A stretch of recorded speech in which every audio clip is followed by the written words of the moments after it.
Alright, so welcome guys. So we're back with another Star Wars reaction video. If you're new channel, welcome. Now this one was recommended to me by one of my members, and the video is called Mandalorian Documentary 24,000 Years of Honor. And a shout out and credit goes out to the channel, which is MetaNerdz Lore. And also shout out to my member who recommended the video to me. A shout out to my member Wolves Gaming 3523. And also by the way, if you guys want to become a member, make sure to join, and also you get access to early access to all my videos. I can't believe I just repeated like 2 words. Early access to all my videos that I post, so you guys don't have to wait for the days they are released, because I know I've been releasing like 2 to 3 videos a day, but that's because I want to. So don't think I'm trying to stress myself out or anything like that. I'm really enjoying the content. I'm enjoying editing videos. It really is my passion. I really love it. I can't believe I didn't do this during COVID, because if I did this during COVID, I would have been busting out videos, like 4 to 5 videos a day, because there was literally nothing to do. But I don't know, during that time I did think about doing YouTube, but just part of me never really got into it for some reason. Like, I didn't have the equipment, I didn't know the skills, I didn't know anything. But now I got the equipment, and I'm pretty much self-taught, just looking up YouTube videos and Googling what to use to editing. And I mean, trial and error, but that's how I got to where I am right now.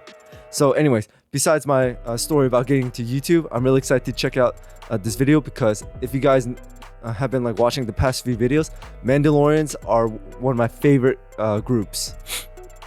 As I mentioned, Jango Fett is the very first Star Wars character I ever encountered and I ever played in my life. Star Wars Bounty Hunter, which I played in 2004 or 2005. I mentioned this in the Star Wars The Mandalorian video by Red 5, and it's in the comments section. So that's why I have a really personal and nostalgic connection to Jango Fett, and also Boba Fett, because when I watched Star Wars episode 4, 5, and 6, when I saw Boba Fett, I was like, whoa, he looks just like Jango. And then and I didn't know it was he was Jango's clone, aka son. So that's why. But anyways, enough about me. Without anything else, let's get into the video. Here is why you cannot exterminate us, Avru-AT. We're not huddled in one place. We span the galaxy. We need no lords or leaders, so you cannot destroy our command. We can live without technology, so we can fight with our bare hands. We have no species or bloodline, so we can rebuild our ranks with others who want to join us. We're more than just a people or an army, Avru-AT. We're a culture, we're an idea, and you can't kill ideas, but we can certainly kill you. What's up, MetaNerds? This is essentially a documentary on the Mandalorians, or as they're called in their own language, the Manduade, meaning the children of Mandalore. Like that quote mentions, the Mandalorians aren't a species, but a culture. We'll get into their origins, their history, how they did start as a specific species, but ended up being mostly humans, notable Manduade across history, and their constant and important role as a third-party wildcard in galactic affairs. Our story starts around 24,000 years before the Battle of Yavin, when the Tong species were entrenched in a war of elimination against the Zell. These Zell are the human natives to Coruscant. They had been fighting the Tong for centuries. When a volcano erupted and leveled the humans' capital, the Tong saw a chance at victory, launching intense raids over the next 2 years as Coruscant was plunged into total darkness, the atmosphere full of volcanic ash. The Tong's terrifying raids would be immortalized in a poem that is still known throughout the galaxy, called the Weda Verda, the Warriors of Shadow. The Tong's whole culture revolved around war, with the society being loosely assembled warrior clans that all followed their chieftains. They would give their children names like Atkin, Kot, and Tor, meaning persistent, strength, and justice, while their gods reflected this warlike nature as well. Kod Harangir was a god who used conflict to improve the world. Those are really cool Survival armor. of the fittest, both in your own behaviors, your family, but also in the world around you. The idea that competition was a way to accelerate natural selection, and thus war is applied on a massive scale, eventually a galactic scale. I kind of compared these guys to the Note Spartans. that in this, there is like no the way concept of life of and morality training as and we all would that. conceive of it on Earth. With them, surviving is equated with improving, and that process is a good in of itself. Conquering in this culture has the equivalence of happiness or well-being in most Earth cultures, things that philosophically and religiously are usually considered to be goods in themselves. We don't ask why someone would prefer to be happy. Likewise, the Tong would have not understood why they had to explain why combat was preferable to peace. And further to this point, the opposing god in their duality is not a devil that corrupts or wants to spread misery. The Tong god that needs to be resisted was Arasum, a sloth god who tempted those to live a life of stagnation and idleness. If the Sith mantra reads, "Peace is a lie," you could think of these early Mandalorians as believing that peace is a sin. This was enshrined in a body of text called the Canons of Honor, which had within it the Wrestle Nare, meaning the 6 actions, as well as commentaries from wise Tong chieftains. A notable quote reads, "I adhere to the Wrestle Nare, the core of what it means to be Mandalorian, a sacred law giving us direction and purpose. Education and armor, self-defense, our tribe, our language, our leader, all help us survive. We must educate our children as Mandalorians, obey the commands of Mandalore, speak Mandoa, and defend our clans." Here is where the Mandalorian armor was enshrined as something to keep holy, and forever tied to being one of the Mandoade, symbolizing the keeping of these virtues. The Tong armor had this metal helmet that was form-fitting upon their triangular heads, and you can see how this early armor that accommodated the room for the eyes and their pointed jaws remained a look in the helmets even as it changed over tens of thousands of years. But despite this warring culture, the original human Coruscanti simply outnumbered the Shadow Warriors, and they were eventually able to push the Tong off their homeworld. At this point there is a split, where a peace-loving sect of priestly female Tong fled Coruscant for the unknown regions, but the majority of them went to the planet Rune in the Outer Rim. This was the darkest moment in the history of Mandalorian culture, literally due to the so-called Cloak of the Sith, a thick layer of cosmic dust that shrouded this planet, but also because they would stay here wallowing in obscurity and weakness for about 17,000 years. The year 7000 BBY would see the rise of Te Solek Mandalore, or Mandalore the first to use the title Sole Ruler, translated to Mandalore. He would become the chief of all chieftains and formed the Mandalorian Crusaders, a force that spread out conquering world after world in the Outer Rim. They eventually came across a planet in Sector 07 that had plenty of fresh water and farmable land, but also an incredibly unique material called Beskar. This form of iron ore contained elements that could withstand multiple blows from lightsabers, and yet was malleable enough to be crafted into armor. It seemed the war god had blessed their return to conquering with this perfect world to become the capital of the Mandalore Empire, and it was thus named Mandalore. The only problem was the native population. The mythosaurs were enormous beasts that ruled this world. Creatures that would scare away most other settlers were instead seen by the Mandalorians as proof that this world was reserved for the ultimate warriors. Mandalore I and his Crusaders extincted the mythosaur and left their bones out in the open for all to see how large and numerous their foes were. The creature's skull would become synonymous with the strength of the Mandalorians, and would become one of the most well-known and respected sigils across the galaxy for thousands of years to come. Or sigils, I mean. Over the next 3,000 years, they consolidated their new territory in the Outer Rim, spreading out from Mandalore to capture nearby Ordo, Gargon, and Shogun, while also developing Mandalore's moon, Concordia. But during this time, they were undergoing a sort of religious revolution over these thousands of years of fighting. It came about that the Mandalore saw the old god Cad Harangir as not a true and separate entity that needed to be worshipped with special rites developed for him. This was in a way a form of idolatry, worshipping a construct instead of the act of war itself. It wasn't this god, but the whole universe that was created and developed by the act of dominating. The microscopic organism, with a slight advantage over its competitors, devours them. The forming of planets is a process of absorbing your neighboring space debris to make yourself larger. The black hole devours light itself, and yet still can be swallowed up by a larger black hole. The powerful conquering is a law of the universe. Therefore, the rituals to Cad Harangir were a distraction from this universal presence, the sort of will that is present everywhere and in all things. And so they realized that anyone who wages war itself was in tune with this divine plan. That combat was the one and only true form of worship. Not to some old god, but you personally were carrying out the divine will, and thus in that moment, you yourself are divine. Not only is this more sophisticated metaphysics, but it's a great way to rally up some more Crusaders. Also happens with this to make mindset, they expansion would carry easier. on fighting and taking over, but interestingly, this is where we also see a non-Tong species brought into the Mandalorian fold. The first ever non-Tong Mandos were the Mandalorian Giants. They were able to repel the Mandalorians, this was mentioned a little but bit. loved the warrior culture so much that they adopted their culture. We're now in the year 4000 BBY, where the Crusaders were busy extincting the Navuta species. But they did absorb many Escaloni slaves, but also destroyed the noble basilisk. These were highly intelligent dragon-like species, and this conflict would be the first time that Mandalorians faced off against Jedi. The Order sent over some relief, but even this combined force could not stand up to the Crusaders. The basilisks poisoned their own world to deny it to the conquerors, but some were taken as slaves, while their machines, the basilisk war droids, were captured and would become a staple of the Crusader military. From here, they launched an attack into the deep core, into the unstable Empress Teta system. They conquered a few worlds, which got the attention of Jedi Knight turned Sith warlord Ulic Qel-Droma. Mandalore the Indomitable challenged him to a duel, where despite his war droid and Beskar armor, he was defeated and swore allegiance to Qel-Droma and his Sith master Exar Kun.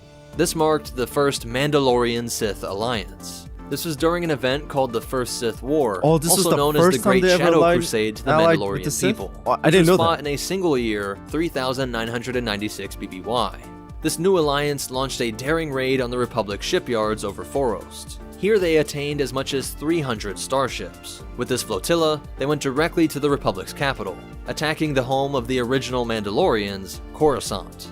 They poured into Galactic City, but were betrayed by their allies, the Krath witch Alimo Keto. She also abandoned Qel-Dromo to the Jedi forces. Mandalore the Indomitable was able to escape and made it to Exar Kun on Yavin 4. Explaining the situation, the pair teamed up and personally raided the Senate building and rescued Droma. The witch was dispatched by the trio, and they decided to abandon Coruscant for now. Later attacks brought the Basilisk war droids up against the Beast Riders and Drexels on Onderon, as they attempted to take the capital city of Isis. Onderon's moon, Daxon, has an orbit that places the two temporarily in each other's atmosphere, which allowed the Indomitable to flee when the Republic forces responded to invasion. His mount was shot down, and he plummeted into the thick jungle of this moon. Here, a swarm of beasts devoured the Indomitable. He had led the Mandalorians for so long that his distinct helmet became a symbol of the sole ruler. Without a Mandalore, many of the clans started to fracture, but the helmet was discovered by a Tong who had lived through that battle. He removed it and declared himself Mandalore the Ultimate. He realized that his people had been dragged into the witch's machinations, and vowed to restore the Mandalorians to the great warrior status they once held. On the planet Shogun, which years earlier had shown the Indomitable that the old gods were false, now gave Mandalore the Ultimate a vision of the Tong species going extinct. So At this this is where time, the he Tong species started, made like, up the bulk changing of everything. Mandalorians, and it was them that kept hurling themselves at the Republic and the Jedi. But he knew that the Mandalorian values were not bound to the Tong species, and so he formed the Neo-Crusaders. He traveled the galaxy giving rousing speeches to those willing to embrace the martial principles. Humans were the most populous and widespread species in the galaxy, and this is why the majority of these new Mandalorians were human. But there were also tons of Rhodians, Twi'leks, Togorians, and Corestians. From this moment on, the term Mandalorian really started to become untied to the Tong species. Now it was more about the culture. About 20 years after the previous war, now 3978 BBY, a pureblood Sith species contacted Mandalore the Ultimate and enticed him to search Sith ruins for insight into the future. This Sith was working for the mysterious Sith Emperor and used his powers in the Force to instill visions of Mandalorians conquering the Republic. Inspired by promises of victory, the Neo-Crusaders started to capture neutral territory, and in 10 years they controlled a larger area than all of the Hutt clans. The Ultimate appointed a man named Cassius Fett to be the top military strategist, and he promptly accelerated the capture of more worlds. One of Fett's contributions was the standardization of armor, something that helped to create a more cohesive identity across the diverse species, and ensured that the galaxy at large knew when they were dealing with a Mandalorian.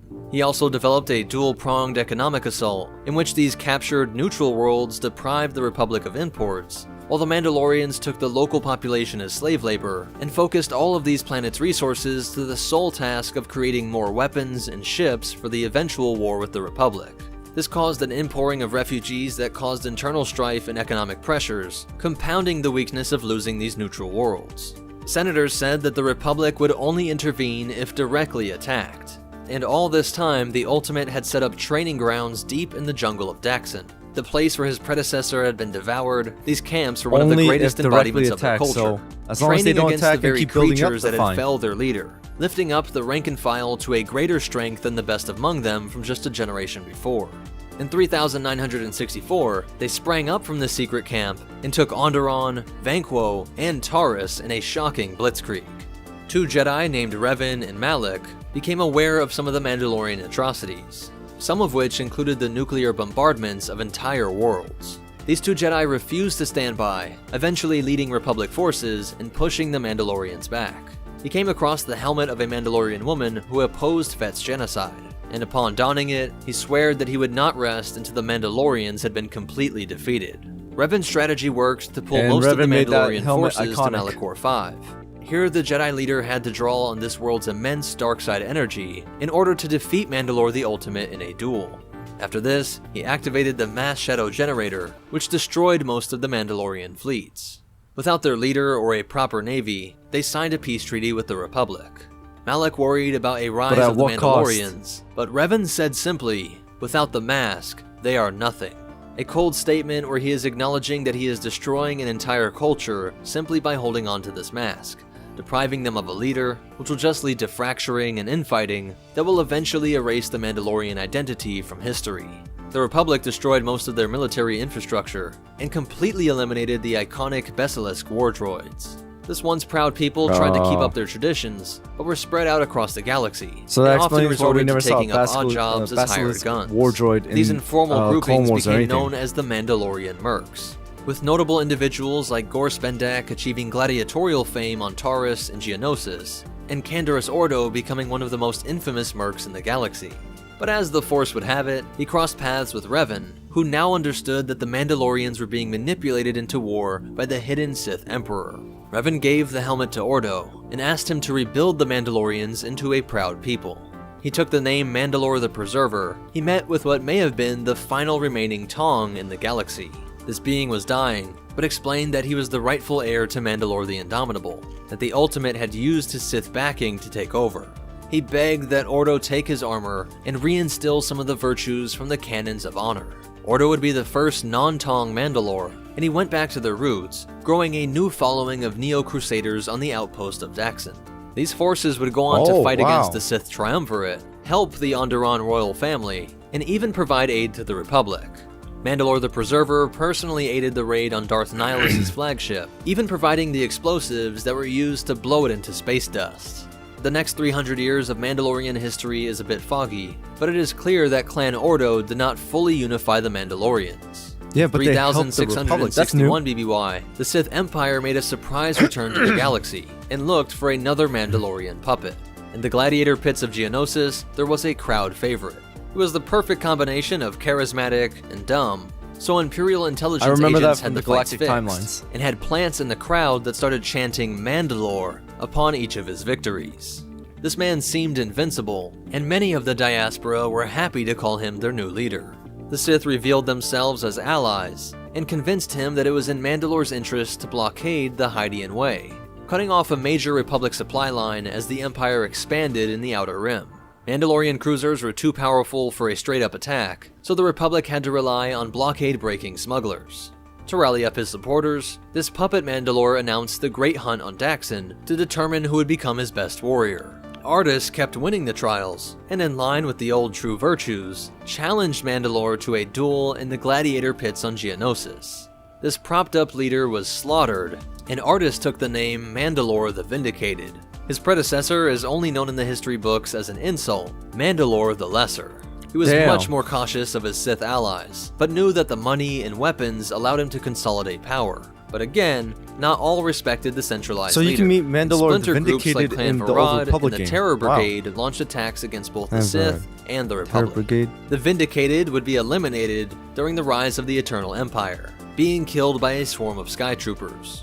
Death by droid was seen as immensely dishonorable, and this whole conflict created a strong anti-droid sentiment that would stick in Mandalorian culture from here on out. Como Fett could have chosen to take on the mantle, but he didn't want the responsibility, so instead the infamous bounty hunter Shae Vizsla became Mandalore the Avenger. Previously, she had been allied to Darth Malgus, and assisted him in battles on Alderaan, and even against the Jedi Temple itself. Now she would join the Outlander and the Alliance, a combination of Sith and Republic forces that realized how grievous a threat the organic-hating Gemini droids posed to the galaxy. After this ancient, eternal force was destroyed, there was relative peace for the next 1,000+ years. That is, until the new Sith Wars, spanning from 2000 BBY to 1000. This conflict had the Mandalorians fighting against their once allies, the Sith Empire. The reasons behind this are still shrouded in mystery, but everything points to the exchange of a lot of credits, supporting a constant complaint by Mandalorians of this era that their once righteous, holy crusades of violence in accordance with the laws of the universe had been forgotten. Now it was all just for treasure. Around this time is where we also get Mandalorian training master Chang raising a Jedi named Dirge. He adopted this odd creature and raised it in the ways of the Mandalorians, They're but really eventually powerful. he abandoned the culture when he felt that they were merely hired guns. The pair were taken in by a cyberneticist who enhanced their strength and longevity in exchange for protection from the current I watched the Mandalore. video about him. During so a keep raid an eye on out the for it. lab, all were killed but Dirge, who was able to massacre should the be out already, attackers never mind. and devoted his life to killing Mandalorians. Darth Bane would bring an end to the Sith Empire in the year 1000 BBY, and apparently in order to ensure galactic peace, the Republic turned on the Mandalorians in 738 BBY. As the Damn. warlords were still not fully under the control of the Mandalore, the Republic invaded Mandalore itself. Infighting against rival clans allowed the Republic a total victory, with weapons used by both the Republic and the Mandalorians creating an enormous cataclysm. An environmental disaster that turned much of this rich world into the barren white sand deserts that now cover its surface. This is where we get the new Mandalorians, a faction with very contentious origins. Many believe that they were propped up by the Republic to coax them into abandoning their culture. The new Mandalorians said that the canons of honor only lead to death and ruin, that strength could only come by working together, by peacefully partaking in the Republic system. What I find interesting is that many Jedi were said to be leading the assault, and the Darksaber may have been stolen by the Jedi Temple around 1000 BBY. The lore on the Darksaber is not clear, simply stating that it was stolen during the fall of the Old Republic. It is said to be around a millennia before the Clone Wars, which would have been when the Republic was heavily involved in the Sith Wars. Tare Vizsla, descendant of Mandalore the Avenger Shae Vizsla, was the only Mandalorian to become a Jedi.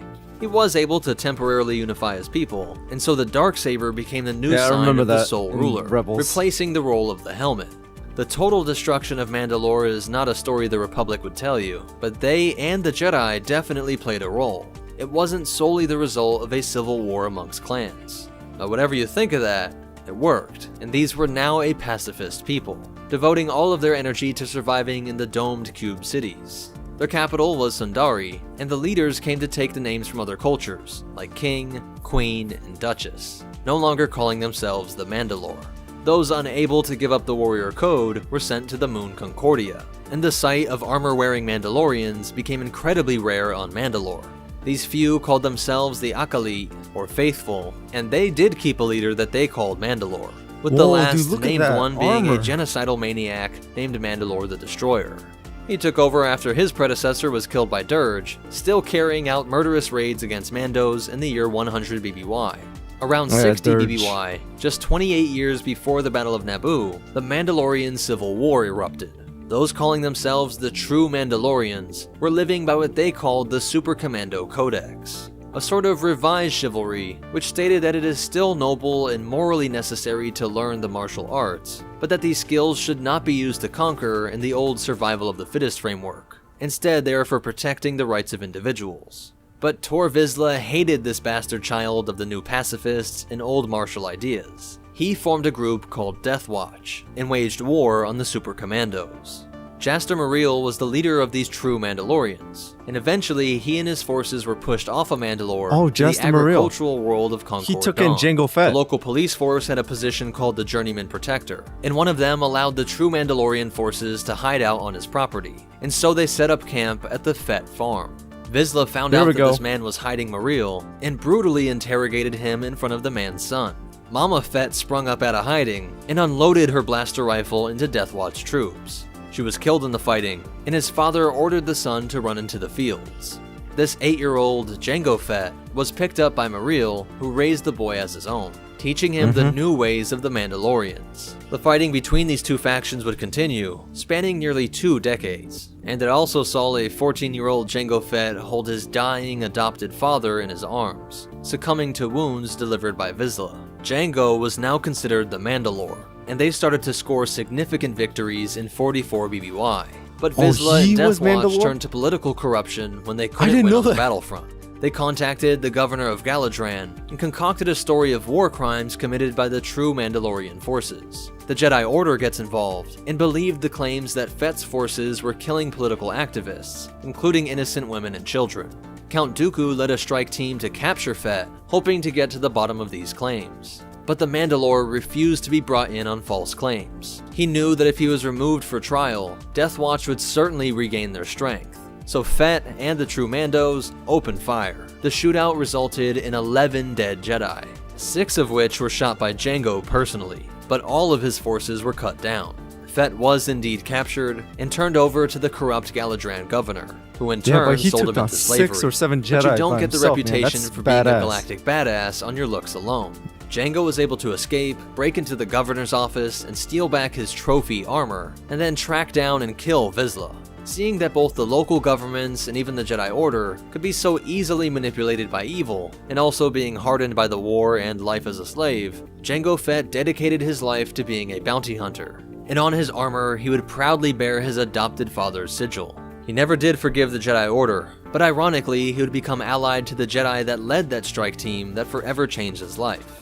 The Mandalorian Civil War was terrible for the individuals that directly experienced it, but it was a relatively small conflict, mostly only affecting Mandalore itself and a few of its neighboring worlds. Even the amount of those involved was a great minority of the population, which helped the pacifist movement even more. Now is when Duchess Satine comes to power, pushing a pacifist agenda even further, about 20 years before the opening of the Clone Wars. In 32 BBY, the bounty-hunting Jango was approached by Darth Tyrannus to create a clone army. It is unclear if this fallen Jedi used the promise of Order 66 to entice Jango, whether or not he knew that his clones would be used to take down his enemies in the Jedi Order. But either way, the Kaminoans brought him in not just for genetic donation, but also for hands-on training, and even the designing of these troops' armor. This is why clone troopers have a similar T-visor appearance. Fett personally trained the first batch of Alpha-class ARC troopers, instilling Mandalorian traditions and even ensuring that they memorized the song Vodean, meaning brothers all, an ancient chant sung in the Mandoa language, and which mentions that they are the wrath of Coruscant. Gives it a nice dual meaning given how the clones were used by the Republic, and that Coruscant is the original homeworld of the Tong species. Then Jango established the Cueva Dar, a group of 100 sergeants, 75 of which were Mandalorians. Members like Cal Skirata helped to infuse Mandalorian culture even further, though Palpatine would take measures to phase out these Mandalorian-trained clones, with later batches not receiving this rich cultural tradition. Back on Mandalore, Satine vowed to keep neutral during the Clone Wars, but Death Watch sought out Dooku as an ally. They attacked a Republic cruiser and spread rumors on Confederate worlds that the new Mandalorians were actually supporting the Republic. This is why Obi-Wan was dispatched to meet with Satine, a woman that he came to love after being assigned to protect her in the final months of the Civil War. Remember that Mandalore's moon Concordia was the exile place for all the old Mandalorians, those trying to keep up the war-loving traditions. It was governed by Pre-Vizsla, who was secretly supporting the production of weapons, jetpacks, and full suits of armor, all for the purposes of overthrowing the pacifists. This sparked a really controversial move by the Republic, who after learning that Death Watch now had such growth and backing, sent a large peacekeeping force. Many Mandalorians opposed this, seeing it as occupation, and proof that the Republic still believed that the Mandalorians were too dangerous and unpredictable to rule themselves. This brought more traitors out of the shadows, like Senator Merrick, who was thought to be one of the Duchess's most trusted allies. His scheme would mark the start of several assassination attempts, while Dooku started giving more and more support to Death Watch, even offering to provide Mandalorian people with CIS droids to protect them from the unwanted Republic clones. And then it seemed like her deputy Prime Minister Jarek turned on her, calling for more Republic aid and claiming that this new civil war was due to her weak leadership. But this was in fact a holovid deepfake, and though Jarek was assassinated, his true message was revealed, saying that the Mandalorians themselves could fight Death Watch without Republic aid. But there was a parting, nasty little move by the Republic. Seen as a tumultuous world, Republic trade was banned from traveling through Mandalorian space. This worked to grow a black market, set up in part by the Duchess's closest ally, Prime Minister Almec, a man who betrayed the Duchess simply because he didn't want to give up some of the imports that he loved. This decadence is a long way from the Spartan living of the earlier Mandos. And this seed of corruption spread throughout the police force and even the new Mandalorian Secret Service. Almec attempted to have Satine framed, but it backfired and he ended up imprisoned. By 20 BBY, Death Watch had a falling out with Dooku, seeing that he was just keeping up with the long tradition of Sith that just use the Mandalorians and don't actually care about the fate of Mandalore. Lux Bonteri hoped to use their aid to help him avenge his mother, a peace-wanting separatist leader that had been killed by Dooku. Lux and Ahsoka were met by Bo-Katan and Pre Vizsla, but they were unwilling to stand by as Death Watch committed atrocities, so the plan fell apart, but they do escape. Right. Here, Death Watch found a new ally, who hated both the Republic and the Sith-led CIS. Darth Maul had been growing a criminal empire known as the Shadow Collective. By sending hordes of criminals to invade the capital, they were able to make Death Watch appear like the heroes. Pre Vizsla publicly confronts Satine and has her arrested. Vizsla would be the new Prime Minister of Mandalore, but not for long. Darth Maul knew his Mandalorian culture, and if Vizsla was going to usher back the old customs, he could not be seen to turn down a challenge to a duel. The fighting was intense, but Maul would win the battle and proclaim himself the new Mandalore. Bo-Katan and the Night Owls refused to submit, and so had to fight against Death Watch. Just layers of civil wars here. She was actually Satine's sister, and would come back to help Obi-Wan escape Maul's capture, but only after Maul used Satine to deal one of the hardest losses that Kenobi would ever experience, coldly killing the Duchess in front of him just to make his oldest enemy suffer. Things were so out of control that Sidious personally visits Mandalore. He cut down Maul's brother, then defeats Maul and takes him prisoner. It should be pointed out that throughout this incredibly volatile time, you can see that even the pacifists had Mandalorian artwork that was embracing their past as warriors, with visions of the Crusaders and even vanquished Jedi. Before he was captured, Maul had put Prime Minister Almec in as his puppet leader, and he would continue ruling while the Zabrak was imprisoned at Stygian Prime. The Maul-Dalorians, the super commandos still loyal to him, freed Maul, and they returned to Mandalore. Due to the encouraging of Bo-Katan and Obi-Wan's personal testimony, the Republic agreed to siege Mandalore and take it out of the hands of a known Sith-trained crime warlord. If they were worried about the planet before, it doesn't get much worse than that. Ahsoka Tano had left the Jedi Order at this point, but she returned to lead a detachment of clone troopers during the siege. She confronts Maul and gets in one of the best barbs in galactic history. Here's a snippet of the conversation. Maul says, "It was so nice of your former masters to send you alone and spare me the exertion of a proper fight. You're not even a real Jedi." Ahsoka says, "It'll be a fair fight then. You're only half a Sith." Pretty great stuff. Tano was able to draw Maul into a ray shield trap, but as his forces come to his aid, she was left with the choice of finishing him off or saving Rex. She chose her longtime clone ally, and everyone survives. But as the siege carried on, he was eventually driven off Mandalore, and Bo-Katan becomes the regent of Mandalore. This was probably the best shot in their history at a stable government, with a balance of good military self-reliance, embodied in a peace-craving ruler. But alas, it wasn't in Darth Sidious's playbook. During the Imperial era, she was deemed traitorous, and replaced with Clan Saxon, who was willing to do the Emperor's bidding. Saxon. But there were some other holdovers. Fen Rao of the Protectors opposed Death Watch, and his Skull Squadron aided the GAR in various operations throughout the Clone Wars. Once Rao even helped to save the life of a young Kanan Jarrus. After the war, Palpatine allowed the Protectors to consolidate power in Mandalore space, with their main base being on a moon of Concord Dawn. Clan Saxon converted itself into Imperial Super Commandos, and in the year 2 BBY, they wiped out the Protectors. This ensured that his clan was the sole ruler of Mandalore, and that Palpatine's favor when it switched to Rao one day. Also that year, the Spectres discovered that Maul had been hiding the Darksaber on Dathomir. They recovered it, and encouraged Sabine Wren to start training with it.